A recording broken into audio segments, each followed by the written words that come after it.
spend the hour pretty much talking. The title that was given, what I'd like to say was psychopharmacology, which is fine. I love pharmacology. Drugs are a favorite pastime of mine, both in research and in inquiry. And if they do something with the psycho half of the body, I'm even more fond of it because it's an area which I am most curious and I would like to learn. So I would like to speak initially about where we are now in the area of psychopharmacology and specifically in the area of psychedelic drugs, and where we are going, which is a little bit of a grim picture in many ways, and kind of try to see what's up ahead. But let me start with where we are. I got a phone call maybe 6 months ago from a person I had never met, didn't know the name, a Dr. Lynn at NIDA, National Institute on Drug Abuse. And she said, Dr. Shulgin said, we are putting together a NIDA conference that will lead to a NIDA symposium, and it's going to be entitled The Classic Hallucinogens. And I said, fine, good. That I would like to have you participate and give us a rundown on the analogs and what's known about the classic hallucinogens. It's fine. I asked her, I'm not quite sure what you mean by hallucinogens, and I'm certainly not sure what you mean by classical. So she said, well, you know what I mean. Classical, we don't want to get into PCP, and we've already done a monograph, 3 monographs on marijuana, and the kappa receptors and the sigma receptors, opioids, that's not really it. You know, the classic ones. Okay, fine. I love giving seminars at NIDA because they always end up coming in neat little monographs, usually 1.5 inches thick. They distribute to the people who work in the area of public health. And it's a doubly great treasure because what you talk about, they put in the monograph. And you can say about anything you want, and they are not very comfortable about censoring it out, and they don't send it out to referees or reviewers, and it's a neat way of getting stuff in the literature that sometimes is a little hard to get in. The whole area of publishing, I presume by hallucinogens she meant psychedelics, it's taken about 20 years to get to the term hallucinogens away from psychopomimetics, which was in vogue back in the 50s, things that caused psychosis, imitated psychosis, and they tried then to get into hallucinogens. It took a generation, and I would say probably if things progress in the same snail's pace they've been going, in another generation you'll actually hear people in government positions using the word psychedelic. Not in my lifetime, I'm certain, but it might well occur. And the last time they had one of these marvelous things, about 15 years ago, maybe 20 years ago, and I was at it, and I had a lot of fun. I actually wrote 3 papers for it, presented 3 different things, and amongst that was what turned out to be quite an interesting coincidence. I wrote about a material that I thought was kind of an interesting material. It's called methoxymethylene dioxyamphetamine, or MDMA, and I mentioned that it had some interesting properties, and they went ahead and published it in a government GPO published publication known as the NIDA monograph. So in a sense, the first human publication on MDMA, which became later known as ecstasy and Adam and other names, actually occurred in the government monograph, along with the first mention of the human level of 5-methoxy-DMT. A lot of little things got tucked in, so I said, good, let's have another symposium, and I've got a whole bunch of things which I've never published, and I'm just going to work them in there, which I did. And it worked out quite nicely. I sent the paper in. I presented 9 slides. I decided to call what I chose to call the classic hallucinogens, and so I took those things from which there had been maybe 10 or 20 analogs made, things that I could construe in some way as being prototypes of families of psychedelics. And the 9 slides will be the 9 tables in the book, and it should be appeared from NIDA probably by the end of the year. So I'd like to kind of go over in a very loose way the families, but not specifically all the families, because I did a little bit of machinery work in there. I tucked things in for reasons that will become apparent, I trust, in the next 10 years, just to get them in and get them documented, get them published by the government, and get them into the hands of people who can use the information. Basically, of course, one of the principal, earliest, best studied, and probably a master archetype of psychedelics is mescaline. As I mentioned in a talk earlier this week, it was my introduction to the area some 40 years ago, and it has always had a very, very soft spot in my heart. It comes from peyote. This is a territory that I know you're familiar with, and I'm not going to elaborate too much on it. Peyote, Anhelonium levinii, Lophophora williamsi, whatever genus species. The mushroom world is not alone in having multiple binomial names for plants. I don't think there's an area of botany that has not fought tooth and nail, shedding blood on how to reorganize genera and how to undercut your competitor by using another name for a species. In fact, the beautiful thing on the march today was the splitters and the lumpers. I thought that was well presented in the placards that were used. Peyote, Trichoceros pachinoi, the San Pedro cactus is a superb source of mescaline. There are other alkaloids in the peyote. They might contribute to the overall activity, but that's not known, and it's a question that's never been resolved. From that has grown a large family of chemical derivatives. I absolutely refuse to go to blackboard and do my dirty picture job, where you draw benzene rings and long chains and amino groups and methoxy groups. It's neat when you're giving a seminar at a graduate school and can have chemists there who kind of groove on SN2 displacements and Friedel-Crafts reactions. But it's not appropriate, and it's a marvelous way of putting credibility in what you're saying, especially if you're working in an academic environment, but it's not appropriate there. Anyway, the methoxy groups, ethoxys, larger groups, again, as you got onto larger groups, the activity dropped off. There was nothing of great interest. Somewhere along the line, talking with my buddy Peyton, we said, you know, oxygen's a neat little compound. Let's put a sulfur into mescaline. No one's ever put a sulfur in there.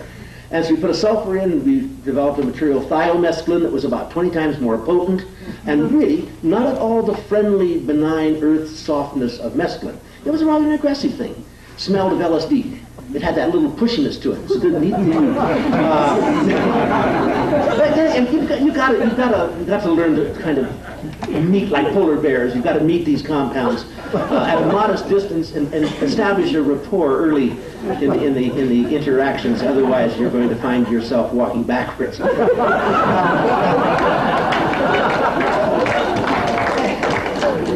Anyway, we got sulfur in the molecule. And that was a marvelous thing. We put sulfur in a number of places. There's only one place that did any good. Built out groups, did all kinds of marvelous manipulations, and managed to add about 10 or 12 neat little psychedelics to the published literature. So this is still back in the marvelous days in the 70s, where you could publish easily in the scientific literature. There is an element of conservatism that has crept into the scientific world as well, that says, oh, this is work that has been done in humans. Well, of course, I've done it for 30 years in humans. Fine, well, that's all right. You're part of the old buddy collection. You go ahead and we'll publish your work. Then the lawyers get into it. They say, are you sure that you should allow this work to be published? After all, it might be construed as being improper. And so I get a letter from the editor saying, we'd like to publish this, but we would like to have evidence of its having been approved by your Human Health Commission, your Human Health Board. So no problem. So I got someone to be my Human Health Board, and we get permission, and that would appear. It's now gotten to the point where it is not even with that is it very easy to put new human data on psychedelic drugs in the literature. The argument is, well, you should really get an IND through the FDA with an NDA and an approval and all these little letter jobs, which is a great deal of work, and usually in the academic world, it can be done relatively simply. In the industrial world, it is a $10 million investment. And I'm frankly not that interested in investing to ask someone else permission to do this, so I just quietly publish in NIDA research monographs. Much a simpler way. Anyway, abandoning mescaline, we found another whole family that I've called the 2C family. A marvelous little group of phenethylamines, that's the last of the technical word, a group of compounds in which there is an orientation on the ring with a little spot at one place in which you can tack on all kinds of goodies. And every time you put another goodie on there, you get a different compound. They're active, they're individual, they're unique, and sometimes they're very potent, sometimes they're not so pleasant. But the 2C family turned out to be a monster family of compounds. The very first of them, the one with a simple methyl group there, has actually in clinical study today in Germany, where there's quite a bit of research going on not in noisy public and not totally in private. It's done with the benign turning of the eyes in the other direction of the German government. It's a very nice way in which there is some clinical studies with MDMA, some clinical studies with 2,4-D. This is the 2C compound with the methyl group. It's very close to DOM or STP. And it's also called LE25 there, LE for Leuna, and 25, I think, possibly to imitate the fact that LSD was known as 25, and the number has some image that it carries along with it. 2CB, a bromo compound, was a neat contribution, because bromine is a material that's very nice for making materials labeled with radioactive bromine, but usually bromine is not part and parcel of a centrally active compound. There are some, but not many. We had an interesting thing, an outgrowth of that was a material DOB. This is a bromine amphetamine compound, 2,5-dimethoxy-4-bromoamphetamine. I'm sorry about that, but that's what it is. In which we did some neat work with bromine 77 and bromine 82, two nice little radioactive bromines. We did bootleg this at the Lawrence Radiation Lab, where they don't really want people injecting each other with radioactive psychedelics. we did have a key to the place and knew how to run the positron camera, and we did it after hours and found some very interesting results. If you put the bromine in the molecule, and you have to hustle a little bit, it has about a 30-hour half-life. You put the bromine in the molecule and the molecule into one of us, and you lie out on a scanning bed gamma emission camera and scan us over the camera, you develop on the oscilloscope a very nice picture from the top of the head, down through the body to the toes of where you are. And you see the outline of the person. You inject the radioactive bromine, and of course then you run the picture again, and you see a little radioactivity sort of bleed. No injections are as good as they say in the trade. A little bit of bleeding around, bromine around the area of injection. And then pretty soon the liver begins getting glowing a little bit. You run another scan, and the liver's still pretty bright. The next thing is, of course, the little tennis ball-shaped bladders getting a little bit of radioactivity, but you're seeing where the radioactivity goes in the body. And by golly, the radioactivity went to the lung. You know, this is a psychedelic that's supposed to be going up here. It goes to the lung. And third hour, fourth hour, the lung went to a pretty high level and then began dropping off, and stuff began going into the brain. As if it were going in the lung, and something was happening in the lung that maybe metabolized it to something neat with good active. And the material takes about 4 hours to get into full activity. It's really a long-lived psychedelic, DOB, and it can last 36, 48 hours. And you don't really get into rolling with it until about the third or fourth hour, and you're up at a pretty hot place for about 6 or 8 hours after that. So suddenly, hey, this is neat. I bet maybe the lung is the center of the mind. How about that? Maybe. I mean, after all, what gives you the idea of the brain? You take the brain out, the person's not functioning. Take the lung out, the person's not functioning. And there's a lot of nice metabolic stuff that goes in, like the liver, you know, does all chewing up marvelous things, does metabolism, changes things, but so does the lung. It's really a rich place for potential metabolism. They said, no, I bet we goofed. We bet we injected some particulate stuff in there, and it got hung up in the capillary beds.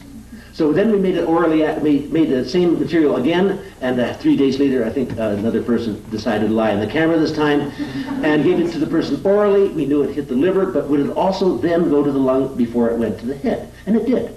So here we have a neat little insight, which we published very nicely, avoided a little bit of legal complications. In fact, they didn't want to publish it because it was human data, and fortunately we knew the lawyer at Lawrence Lab quite well, who wrote a rather sharp letter to the editor, and it did appear.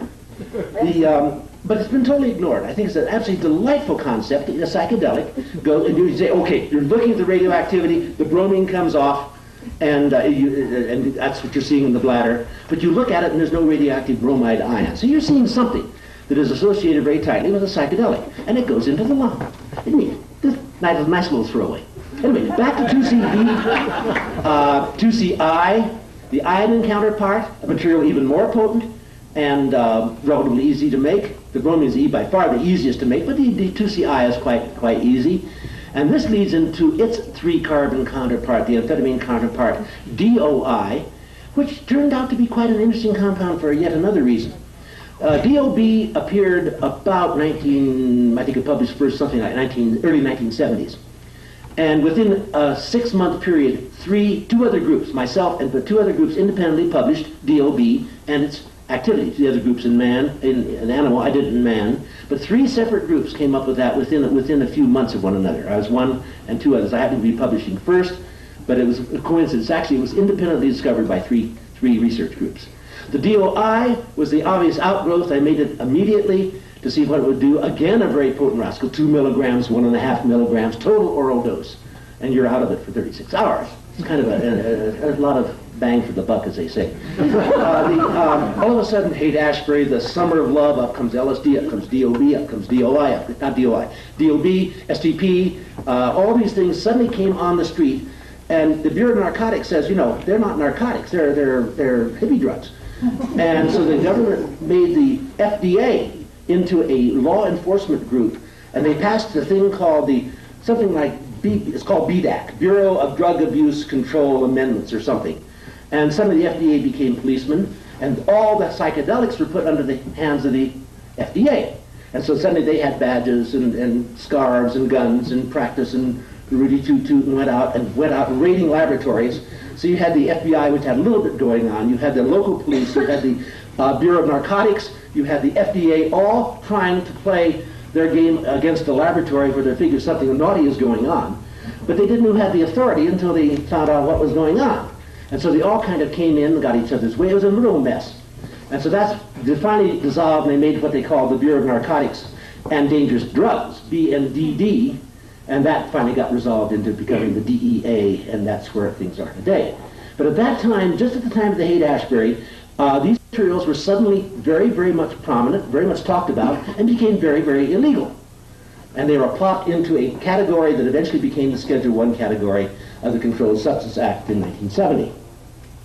Well, fortunately, a lot of the things I was working with, exploring around, playing with at the time, had sneaked their way into the Haight-Ashbury because I gave seminars, I taught how to make things, I know how to put them, how to get the molecules together, what their activity was. But fortunately, I had the other side of the closet that was completely unpublished, in which are things I hadn't talked about. And of course, they did not become illegal. And so one suddenly got a very interesting touch of discretion. DOM, which was one of the early, very, very potent compounds. I sent a sample off to Saul Snyder, who was at Johns Hopkins, still is there in the neurology. And he found a very interesting thing, and then it hit the streets of San Francisco, and he published with a person in the West Coast human studies of it and what it did at higher levels. And it became quite notorious, became quite illegal, became a lot of papers about how awful it was. And then he got back to me and said, hey, that was kind of a neat compound, you got anything more like that? And I said, Saul, you know, it's neat, but you know, you just made that Schedule I and you just put the kiss of death on any research. Oh, I never thought of it, he said. You're right, you know, that was probably a little bit hasty. I said, I have another immediate homologue of it, it's called DOET. Originally I called it DOE, M, methyl, DOM, ethyl, DOE. Then someone says, well, DOE actually is desoxyephedrine, which is methamphetamine, so he put the T on there, called DOET. And I said, I'll give it to you, but you got to promise. You don't put it into people at levels that makes them all go flaky and publish and get it illegal. I said, promise, won't. And so you got it, you put it in the clinical studies, but you kept the dosage low. And of course, at low dosage, the psychedelics are not the same as psychedelics at large. In fact, we had a whole seminar this morning on low doses, high doses, if I recall. Went very smoothly. So he got the, it was more or less of a seminar this morning. He got the dosages small, and he said, by golly, you know what we can do? We'll call this a cognitive enhancer, which is a neat term that had never been used before. Obviously something that makes you a little smarter or write things a little more quickly or a little bit better or something. And they published a nice clinical study on a DOAT, a potential cognitive enhancer, but they kept the dosage down around 3 and 4 milligrams, which is neat. Of course, you go up to 6 or 8 milligrams, it's just like DOM, it's a wild psychedelic. But that's never been published, and it never has become illegal. And so I learned a lesson from that. You know, it's how you present something, it's not what you present, it's how you present it. That sometimes dictates the way things will flow in the future. So we had DOET, and then again, that old sulfur idea, let's put a sulfur in there. We got what we call the Aleph series, Aleph 1, Aleph 2. Turned out to be fascinating compounds, very potent, but totally unpredictable as to dose response. Some people would be very, very sensitive to them. Same dosage, other people would give absolutely no response at all. And we more or less abandoned that direction. Anyway, the DOI was particularly interesting because A, it was presented in a way that never became illegal. We just didn't talk about any psychedelic action. It just, here was the compounds like DOB, had the same action as DOB, had the same duration, same potency as DOB, but you had to go back to the original paper to see what DOB did, and no one bothers reading in the literature. So, oh, you know, here's an active compound, it's like another. And it turned out quite neatly, this is, I guess, is fine as public information, sure. DOI turns out to be probably one of the, if not the most potent agonists and ligands for the so-called 5-HT2, I forget the talk about lumpers and splitters. You should see what they're doing to the serotonin receptor sites. It used to be serotonin receptor site, then serotonin 5-HT1, 5-HT2, 2A, 2B, 2C, 3, 3A, and they must have about a dozen of them out there now. Someday they'll discover there's only one serotonin and sort of clean them up a little bit. But that's, again, another little touch that the mushroom people have led the way on splitting. Turns out the DOI is one of the most potent of the agonists in that receptor site. And so this company back east in Boston that makes neurotransmitter ligands makes it commercially available, DOI. And it is commercially available. Then they discovered somewhere through probably a seminar I'd given somewhere that it was psychedelics, so the price went up about tenfold. But it's still available as a receptor site agonist. It is not illegal. And so anyone really wants to explore the idea of commercial availability of centrally active psychedelics, explore the chemical catalogs, especially in the area of neurotransmitter studies. Anyway, another big family is one that DMT, dimethyltryptamine, very, very well-studied compound. I think you had Terence McKenna here last year or year before, and I'm sure he talked at some length about DMT, dimethyltryptamine, a component of a number of plants, a component of snuffs from South America, a component in the ayahuasca, which is a mixture of plants from South America. And it is an area that is my current present love. I'm now getting into the pharmacologically, of course, I don't use drugs. I mean the idea of chemistry. It's a fascinating area of chemistry, and I found that I make the T-butyl, the N-methyl, N-T-butyl, these materials are active compounds. They've never been published. They're not even known. The area of the tryptamines is just the same virgin field the area of phenethylamines was 30 years ago.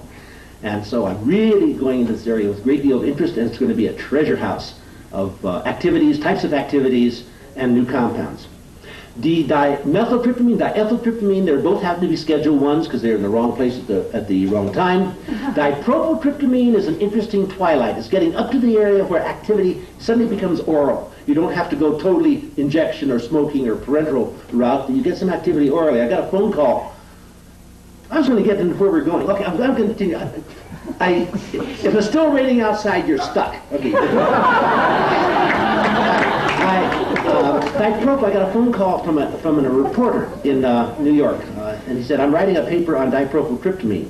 Good. He said, I got your name, and I'd like to have some information if I can. I said, well, I'll talk to you if it's not for attribution, my usual phrase. You know, I'll give you all the information I have.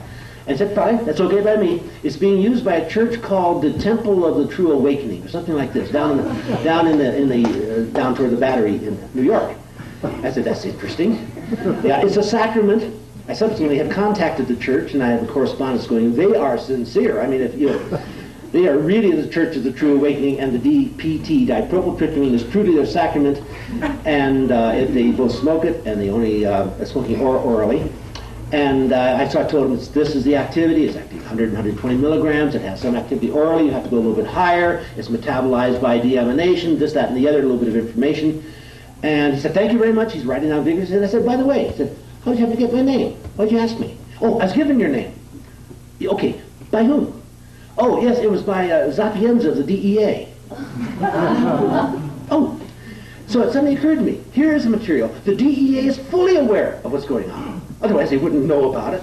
But they don't want to get involved because, obviously, they're not scaring the horses. They're staying inside the temple. They're doing their little thing. They're not selling. They're not buying. There's no money transaction. It smells of religion. Leave it alone. So they didn't want to be associated with knowing about it, but they wanted to accommodate getting information, so the DEA gave my name, and I talked to the person and provided a little insight into the idea of what can or cannot be done depending on how loudly you wear it on your sleeve, and how much noise you want to make about it, or if you want to frighten the horses. Be cautious. And there is a certain amount of laissez-faire. The diisopropyl tryptamine was a fascinating compound. I was caught quite unexpected by it. It's orally active. A relatively low dosage, I think 20, 25 milligrams. And it had no effect. I was looking for visuals, no visuals. I was looking for any heart effects, nothing, no respiratory problems, no cardiovascular problems, except the stupid radio went wrong. I listened to the radio, and they were playing, I forget the name of the composer. It was a young person's guide to the symphony. And it was terrible, just absolutely terrible. The bassoon was flat. The percussion clearly was done by an amateur. I figured the San Jose Youth Orchestra or something was putting on. They turned out to be some big name and some big operation. And it was me, not the radio, not the symphony. And so I went in and started pounding on the piano, and I found, most amazingly, you could hit a note, and the note was flat. But it was not flat scrunched down like a record. You get a record going, you put your thumb on the edge of the record, and you know, all the things are in proportion, but they're all flat. This was not. It's as if everything had dropped 100 cycles. And so high notes were not just a little bit flatter, low notes were way flatter, and all harmonic thing was garbage. And I listened with total fascination. And I looked for visuals, I looked for one thing or another, nothing else. It was just strictly an auditory screw-up. And I subsequently had an ally in England try the compound, same auditory screw-up. He put it through his group, I put it through my group. Basically the same response there. What are you going to do for it? Be a fascinating compound to study the auditory integrity of the brain, perhaps. I think it's fantastic if you want to go into an audition to join the symphony and you put it in the coffee of your competitor.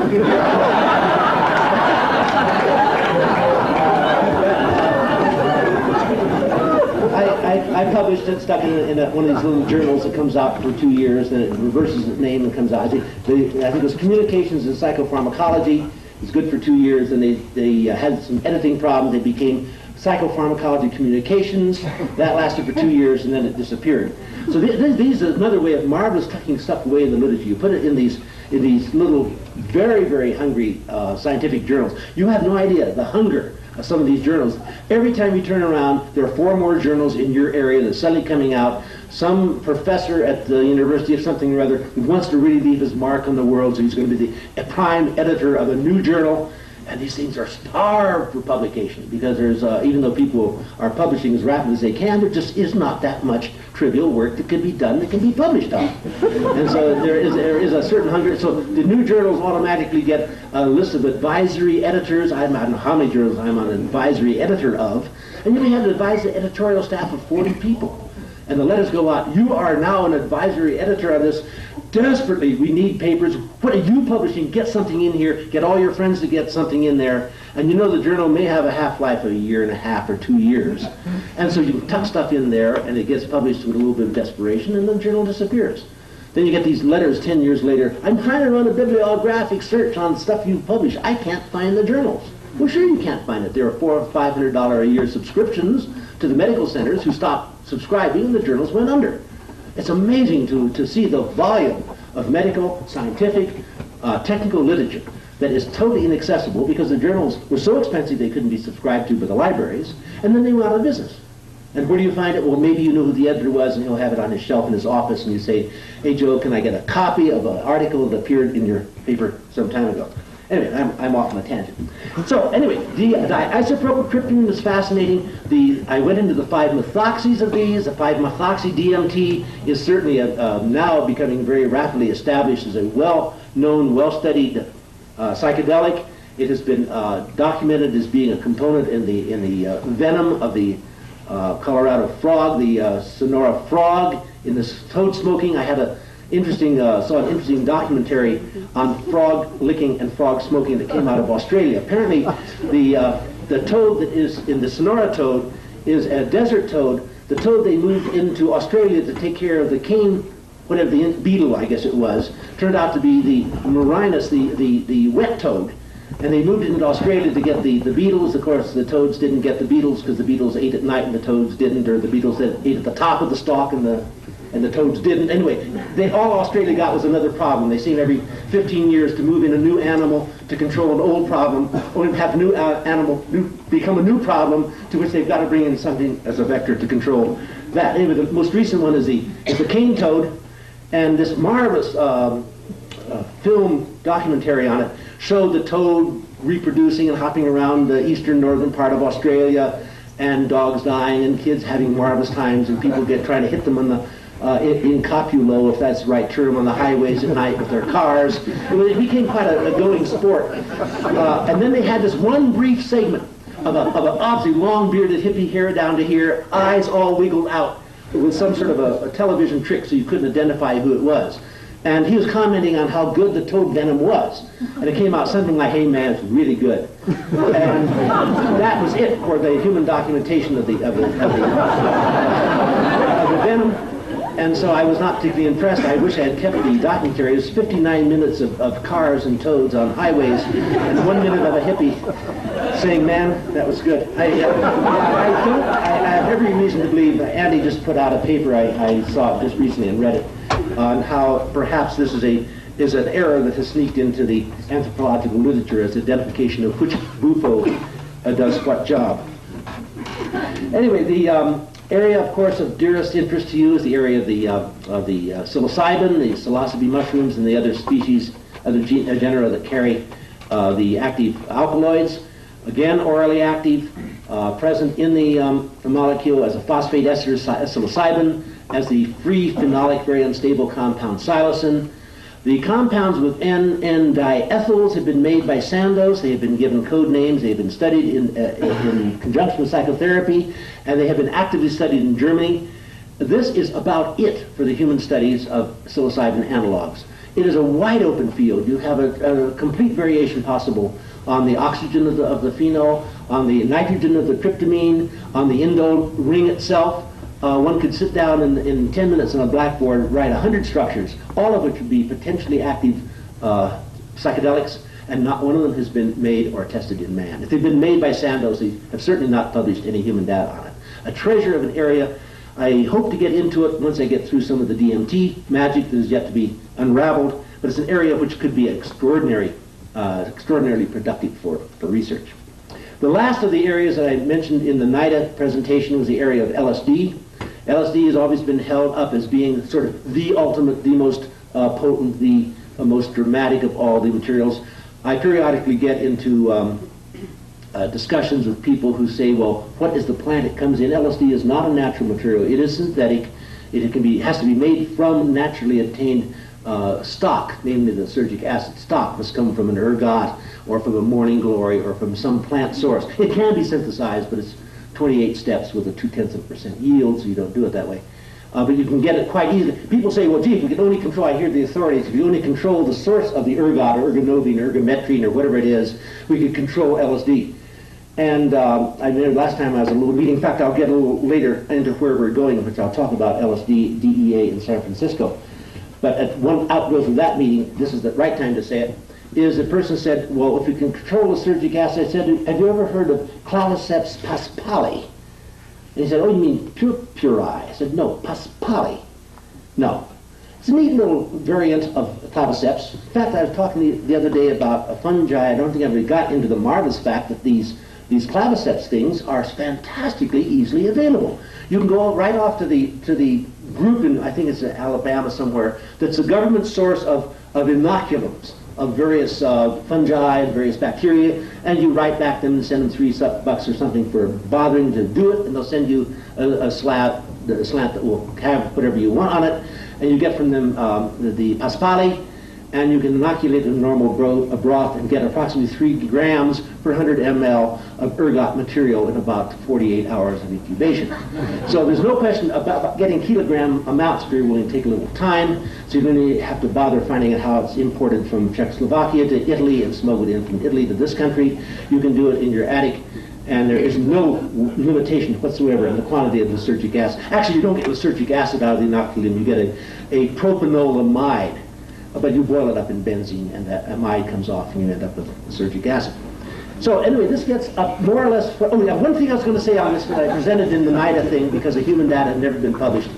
I had developed a number of ways of getting at different places in the molecule, and working with another person who was there but did not choose to talk about some of the activity. Got into the D ring, the big ring up at the top of LSD, and got the methyl group off. which is called now nor-LSD, and began putting on other goodies up there, ethyl, allyl, propyl, phenethyl, benzyl, different marvelous things off the shelf. And it turns out that both the ethyl and the allyl compounds, to be technically called ethyl nor-LSD and allyl nor-LSD, are approximately twice as potent as LSD and quite more shortly lived. The whole duration is perhaps 5-6 hours instead of the 8 or 10 from LSD. And the typical dosage, instead of the 80 or 120 of LSD, is around 40 or 50 micrograms. So here is a nice little bit of things to tuck into the NIDA bulletin. This will appear as human data in the next NIDA bulletin on the structure-activity studies of the classic hallucinogens. Thank you, Government Printing Office. Where are we going?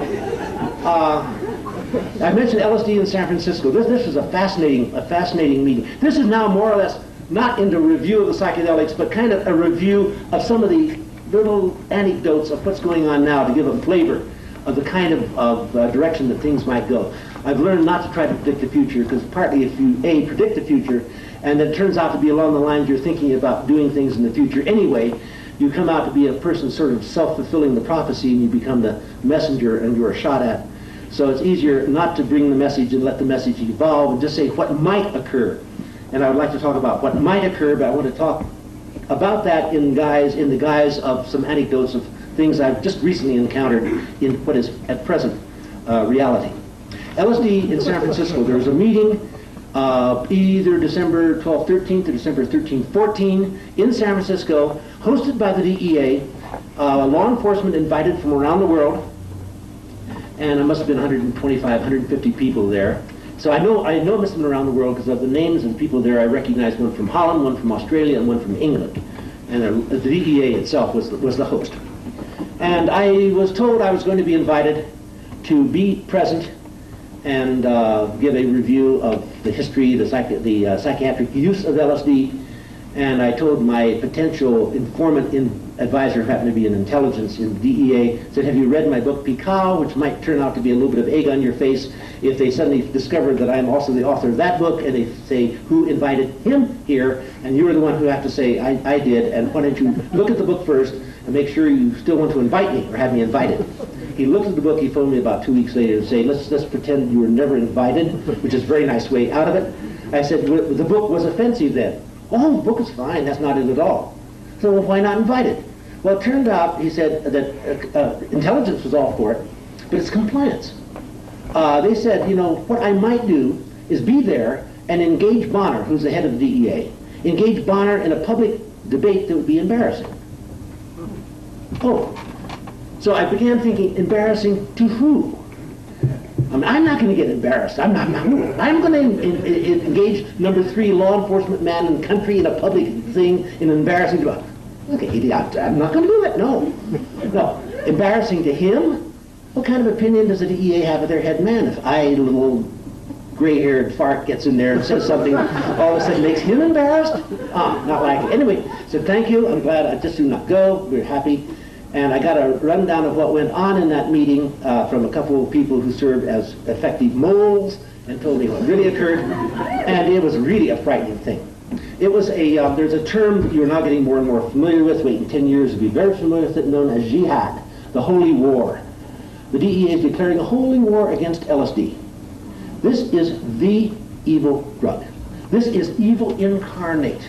This is the thing that will destroy our youth if it continues into the schools as it has gone.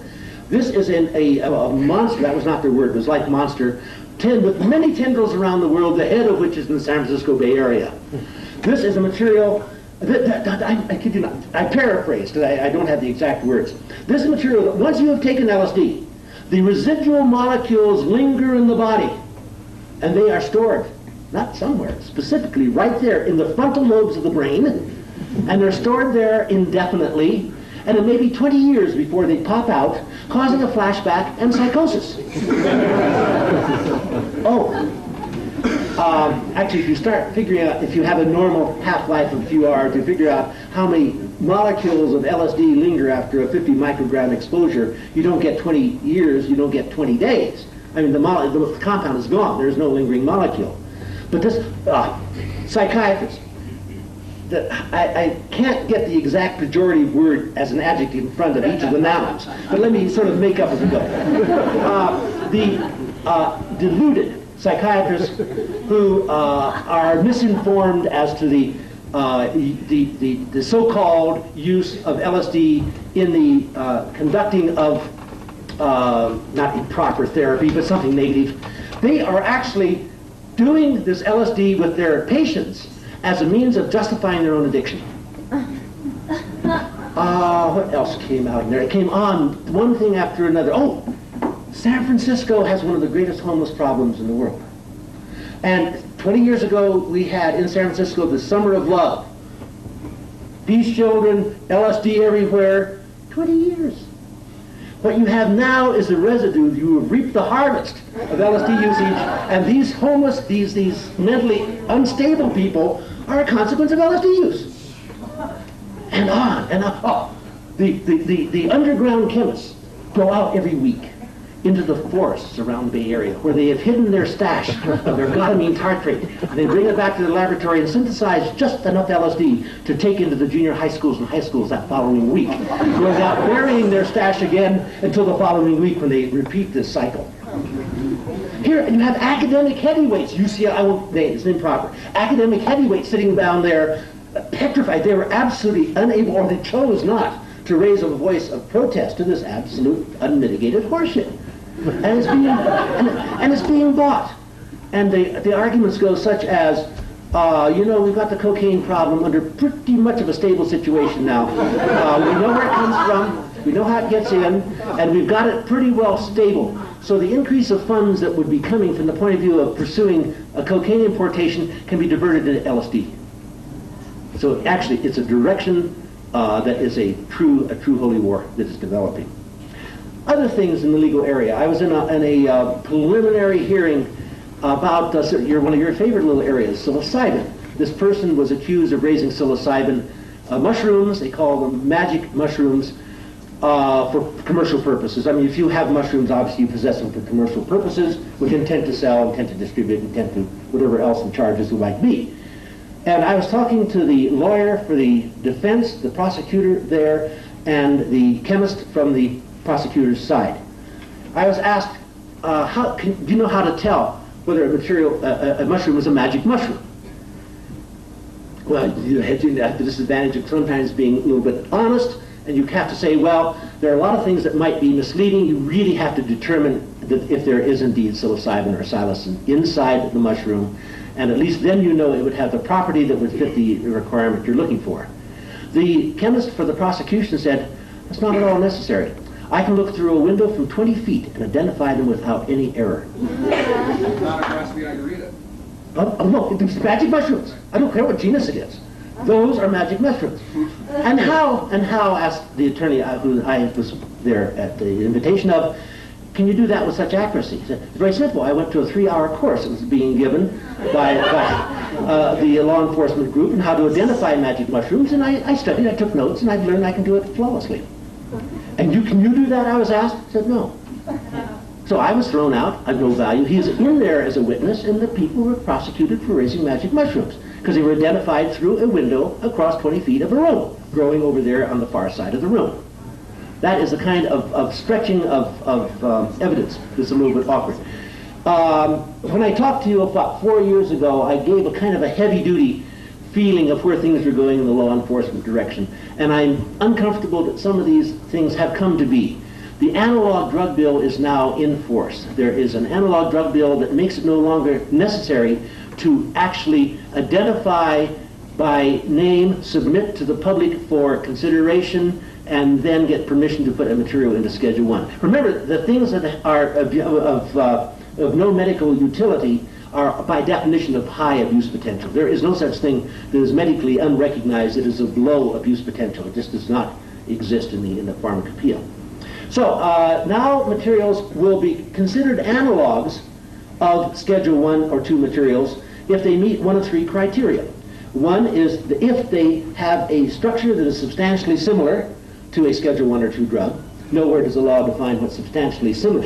And I'm an old student of rhetoric, and you have terms that are marvelous in rhetoric. You have what are called disclaimers, and substantially identical. What is that? You have substantially identical, which means about the same, or you have or you have similar, which means about the same. But what substantially similar means is totally meaningless. But the law uses it, and the law does not define it. If a material has a activity that is substantially similar to a Schedule 1 drug, a 1 or 2 drug, it is an analog.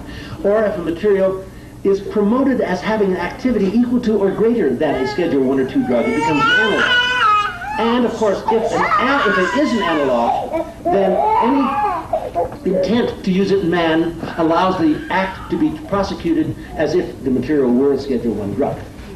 This means that anything that in any court could be said to be substantially similar can, if it's given to man or intended to be given to man, be prosecuted as a Schedule 1 felony, which substantially makes the development, the possession, or the use of anything that changes the state of consciousness a felony, in a blanket sense.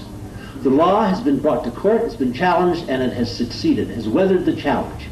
So the concept of analog is now defined by the authorities. This is an analog of that because it is substantially similar. Down in a Los Angeles Ventura trial, I heard the person who came in for the prosecution, the chemist, a young lady, said two things were substantially similar if they're over 50% identical. And I'd love to have taken that apart on philosophic grounds, but I was not free to do so. So you have an analog drug bill that is in force and could in essence cause the possession with intent to give to man of anything that is substantially similar in any way to a Schedule 1 drug to be considered a crime. You have a writing of law that has authorized the understanding that if you have a material that contains a scheduled drug, the entire weight of that material may be considered a scheduled drug. And of course that in conjunction with what are called the federal guidelines for sentencing, in which if you have this much drug, you get this many years, that much drug, that many years, this much drug, that many years, and if it's an unknown drug, they have equations, this drug, 3 milligrams of that is equal to 10 milligrams of that, so by a slide rule, you can work out how many years a person is going to go to prison for having possessed something or possessed something that would be an analog. And the difficulty is, of course, if a material contains any quantity of the drug, the entire amount of the material may be considered the drug.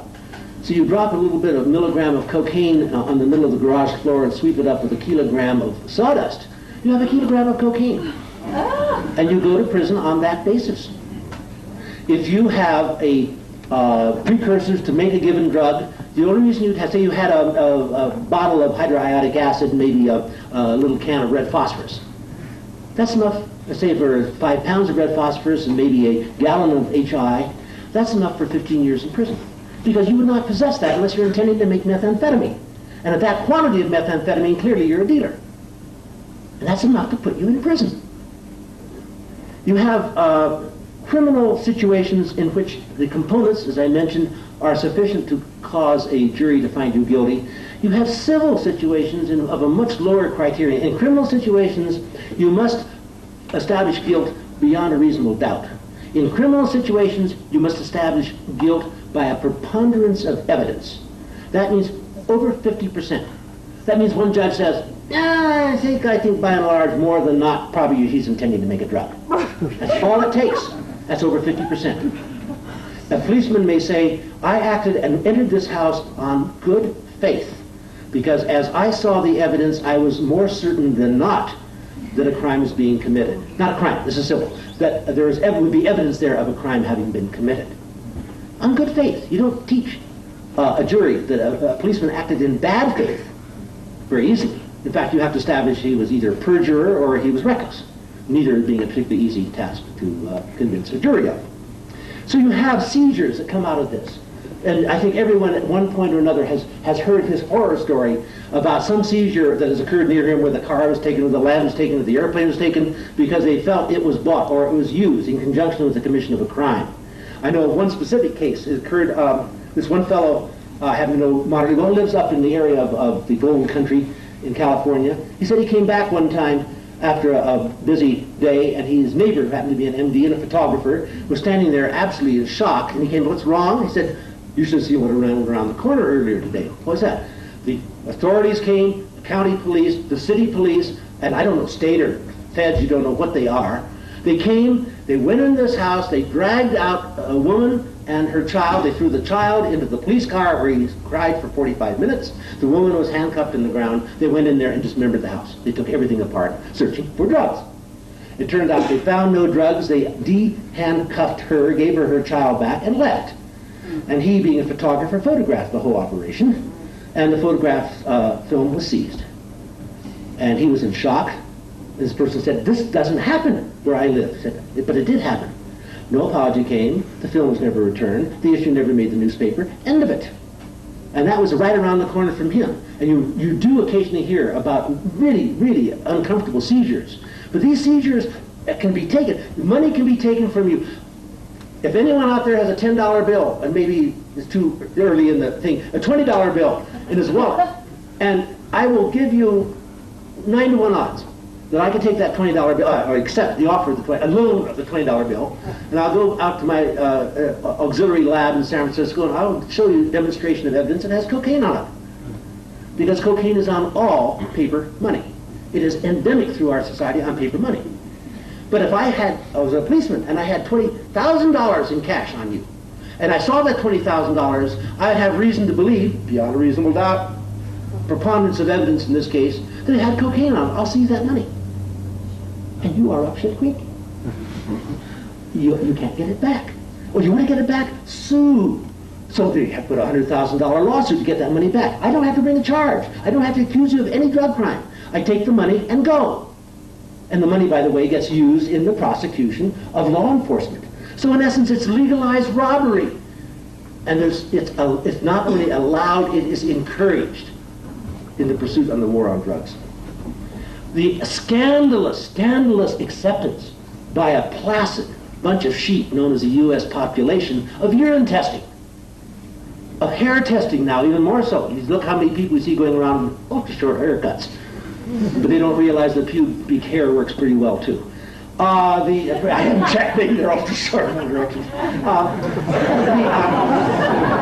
It used to be in conjunction with due cause. That guy was acting funny. He drove a bus in a strange way. He staggered as he walked out of the airplane as a pilot. Get a urine sample. Maybe he's in an accident. Maybe we'll take a urine sample and see if he was under the influence of something we don't approve of. Usually you check only for those things you don't approve of. And that was known for cause. It is now done on a random basis. And the searching in a person's urine on a random basis for the use of drugs constitutes the assumption of guilt, with the onus of innocence having to fall upon the person who is being charged. That is to me intolerable. I cannot conceive of a single instance, of a single situation in which the random searching of the urine for a drug can be tolerated. Not a single one. I don't care if it's a joker with his finger on the trigger of an atomic rocket on a submarine. For cause, yes, but not on a random basis. I'd rather lose a city somewhere. Pilot, well, I won't even get about the pilot of Air Force One. This brings politics at a very ugly level. Okay. But I have talked to a person who is a representative at large at NIDA, who I met on another circumstance. I said, this will have to stop, this whole drug testing. He said, it'll never stop. He said, it is so heavily ingrained and so financially rewarding to the people who benefit from it. And the people have accepted it because the propaganda has been shoved out there and it's been bought. He said, another generation and the testing of urine for drugs will be as commonplace as requiring a license, fingerprints on licenses. It'll be automatically done. He said that will never change. And I'm very much afraid it won't. You now may rebel on it, but at what point is it too much? At what point? Once you have a drug admit you have to take a random drug test to work for a large corporation, more than half of the 500 require drug test approval for random tests before you are even given a job. You have to say, yes, I will agree to that. What about getting a driver's license? That'd be okay. What about getting a passport? What about picking a dozen eggs up? Do you want to submit to a random urine test? Where does it stop? That's scary. I don't know.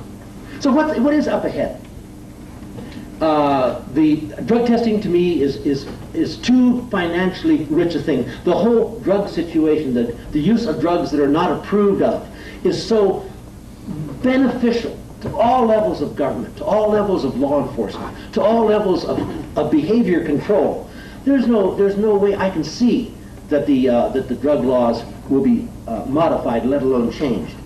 I see an increased intolerance of people's behavior by the people who are in the position of judging propriety or impropriety behavior, and that was going to extend in many directions. I think the drug limitation, the drug war is a good example of a prediction in this direction. What are the positives? And I foresee coming. Well, there are some. There is no tunnel without light at the end. In Switzerland, as I mentioned, there is studies going on now on the material I mentioned, 2CD, LE25, on MDMA. Preparations are made for making studies in LSD, and this is in approval of the Swiss government in the psychiatric research section that is under government regulation.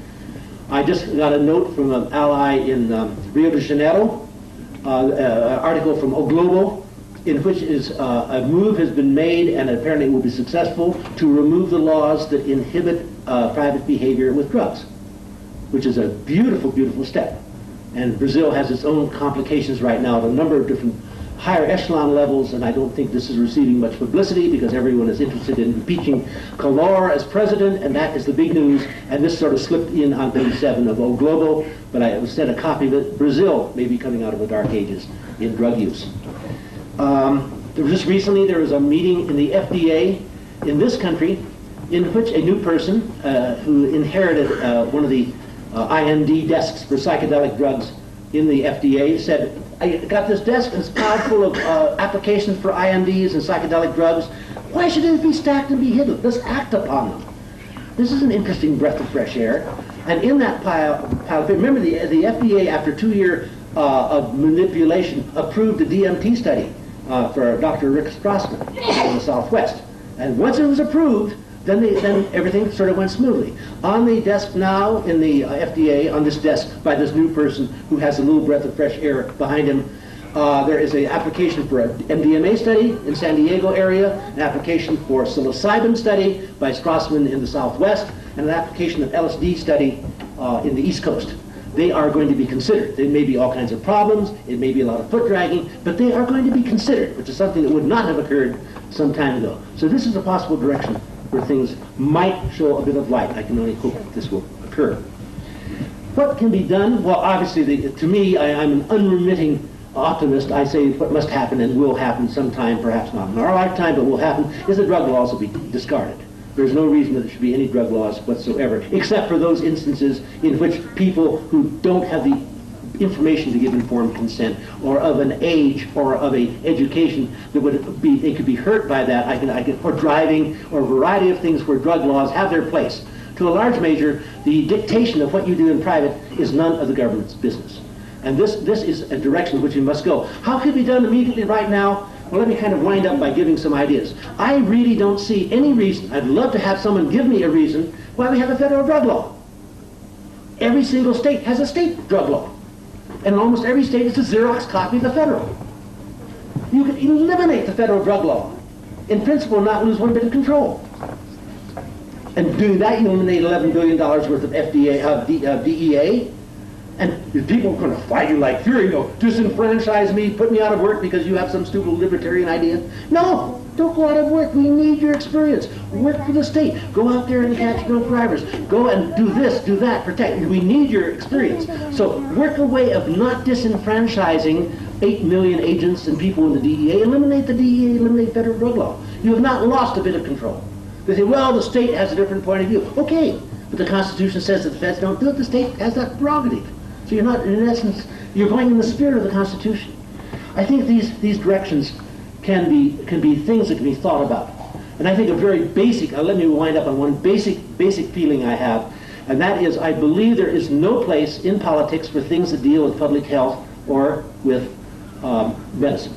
I think the whole, to bring up something that's quite current right now, the whole abortion thing, whether it should be allowed, not allowed, legal, illegal, is not a political issue. It's a public health issue, it's a personal issue, and it's a medical issue. It has no business in politics. Drug use, drug possession is exactly in that same category. There is no reason for politics in any way to play a role in dictating what is done in private with an individual where there's no one hurt by the action. So this is kind of where I see things are. There's a bit of light. There's an awful lot of darkness. Things are going very, very strongly in to me, a very uncomfortable direction. But at the moment, all I can say is enjoy it. We are. Thank you very much.